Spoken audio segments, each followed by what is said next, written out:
జాడా ఇంట్లో. ఏ ఇంట్లో? మా నాయనమ్మ వాళ్ళ ఇంటికాడ. ఏం చేస్తున్నావు? ఇప్పుడే మా నాయనమ్మ దండం పెట్టుకొని అన్నం తింటున్నాం. మీ నాయనమ్మకి అన్నం పెట్టారా? దండం పెట్టుకున్నా. అన్నం ఎట్ట తినిందావా? దండం పెట్టానన్నా. అన్నం పెట్టావు, ఎట్ట తినిద్ది అన్నం? మామూలు ఫోటో కన్నా. ఫోటోకి అన్నం పెట్టావా? ఆడ పెట్టాం. ఆడ పెడతావా తినిందా వచ్చి?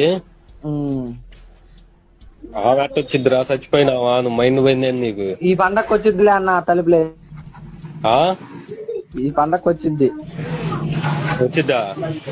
తలుపులు వేసి తలుపులు వేస్తే ఒక అరగంట తీయకూడదు. వచ్చి తినేలిద్దా? కెమెరా పెడితే కనపడిద్దా మనకి? ఇవి పెడితే ఆమె చూసిద్దిగా. ఏమేమి తినింది? ఏమేమి తిందా మనకి కనపడిద్ది. అన్ని కొంచెం కొంచెం తిని వెళ్ళిపోయింది. తెలియదు మనకి తిందా లేదో కూడా. అదేంది రా, ఇప్పుడు అన్ని పెడతాంగా, కొద్దిగా తగ్గుతాయి కదా అంటూ. నాకేమనిపించలే మరి. తినలేదేమో, రాలేదు ఈ సంవత్సరం. తిందలే నేను మనం పెట్టింది. ఇప్పటికే మీ ఇస్తా 1000 రూపాయలు పోగొట్టింది. ఇంకో 1000 రూపాయలు